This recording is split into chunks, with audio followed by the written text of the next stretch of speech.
Good morning and welcome back to Church at Home with Rachel. My first session of Church at Home in 2022. It's a good year. We're going to have a great year. We're going to figure things out. We're going to kick this pandemic in the butt. We're going to figure out how to be who we are, the way God is calling us to be. This morning, I'd like to talk to you a little bit about people. In particular, people who were powerful, people who were passionate, people who were compassionate, people that we have probably loved or appreciated in our lives. I'm talking about Archbishop Desmond Tutu, Betty White, and a mom. So over this past week, we have lost several people. On Christmas Eve, some parishioners of mine lost their mom. She died unexpectedly, but not at a tragic age. She was 89. And then we lost Archbishop Desmond Tutu, someone who was a powerful influence in the world, who encouraged people to be passionate about their faith, who encouraged South Africa to come into its own, to treat humanity like a humanity. And then, of course, Betty White, who died on New Year's Eve, 99 years old. She spanned, I think they said, 60 years on television, and she was a woman of many, many gifts, one of which was to bring humor and smiles to people's faces. It seems like we lost a lot in 2021. We lost a lot of people to COVID or COVID-related things that made their comorbidities more difficult to deal with, and they lost their fight. We seem to have lost control of ourselves as we would get frustrated, and we saw lots of infighting in government and things like that, as people are tired of the restrictions and the pandemic and trying to do the best, and that never looks like it's the best for everybody, and it ends up being not even very good for anybody. But 2021 was a trying year. And it would be easy to think that at the loss of a mother, at the loss of a great archbishop, someone who was a powerful and gentle, generous, engaging Anglican, and then of course the loss of Betty White, who brought laughter, and she brought talent and beauty to the lives of so many. It could be difficult for us to look at that and say, farewell to them with a smile on our faces. We might feel like we have lost too much, and that maybe this has taken it just too far. Why did they have to be taken from us at this time? But my perspective is a little bit different. My perspective is that each of these people, a mom, Archbishop Tutu, and Betty White, have given us a mandate. They've given us a mandate to live in 2022. They've given us a mandate to do that which God has called us to do. The mom, like many moms, hopefully like most moms, was someone who loved her children and gave all of who she was to them, who watched over them and protected them and taught them and laughed with them and probably even disciplined them, who loved her grandchildren and great-grandchildren and celebrated life with them. And in the end, wasn't able really to recognize much, and COVID was very difficult. But the sum of who she is, or who she was, is not found in who she was in that last moment of her last breath. The sum of who she was every moment that she breathed, every moment that she turned to God and said, I can handle this. Whatever you throw my way, I can do this with your help. I can raise these wonderful children to become incredible human beings. I can tell stories to my grandchildren. I can volunteer for my church. I can do so much with the gifts that you have given me, even though they may not be lots. They might not be great in grandeur, but they're gifts that you have given me. And that mom, she held them well. She taught her children well. And so her 89 years, they're not simply a loss. They are a gift that will continue giving as each of her children and grandchildren and great-grandchildren continue to love and to remember her. as members of the community of Edgerton in which she lived and where she worked and where she raised her children in that rural community in this tiny little part of Alberta. It has forever been changed by who she is, and that can never be changed as well.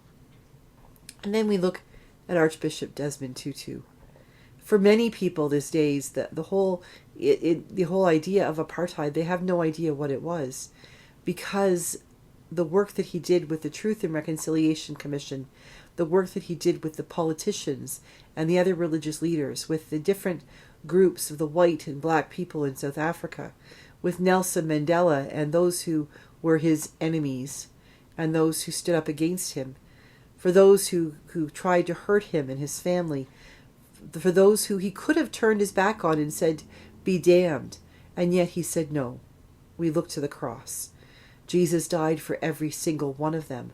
So we will work for every single one of them until we have peace, until we have equality.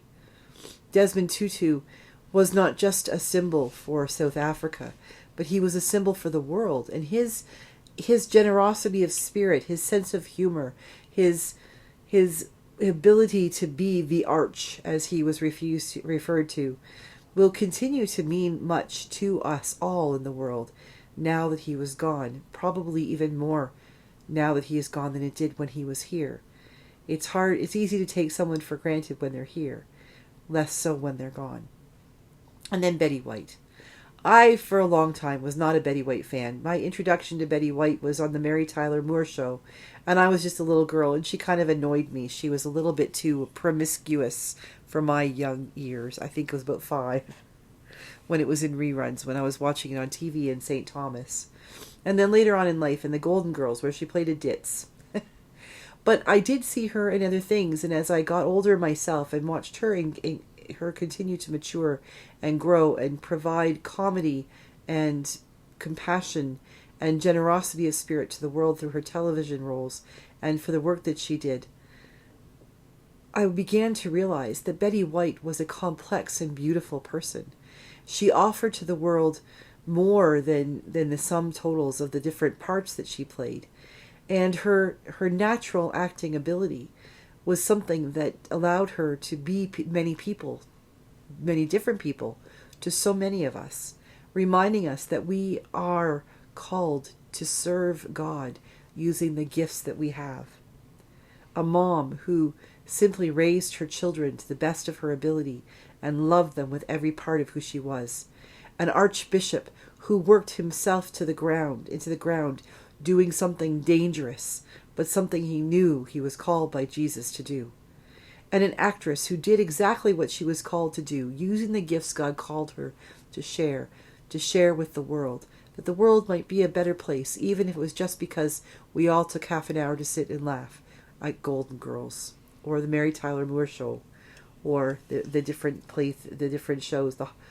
Was it Hot in Cincinnati, or whatever it's called? I hit Cleveland, Hot in Cleveland, I believe it is. I haven't seen that one, but maybe I'll go and look it up now. The point being that all these things that we seem to have lost in 2021 are simply stepping stones to help us to find what we're called to look for in 2022. We can lament the things that have gone by, and we won't have again.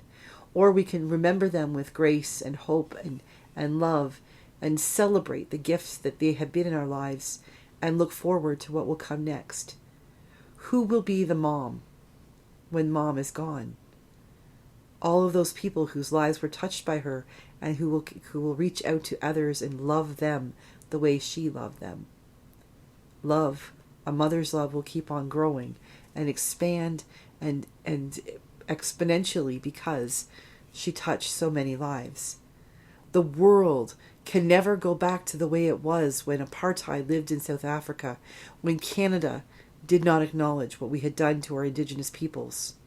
The rest of the world is growing and recognizing the importance of acknowledging the humanity of every single person, very much very much because of what Archbishop Desmond Tutu did. His work is not done. It has been thrown to us to continue. That torch is ours to carry. And Betty White, who brought levity, who brought laughter, who brought a sense of beauty and peace to the world. We are called to remember that and to carry that forward with us. 2022 is our opportunity to serve the world the way God would have us serve. We don't have to be a mom or an archbishop or a famous television actress. We simply have to be the people that God created us to be, do what God called us to do, and we too will change the world. And 2023 will be looked upon as hopeful and joyous because of the work we did in 2022. All is not lost, but everything is gained.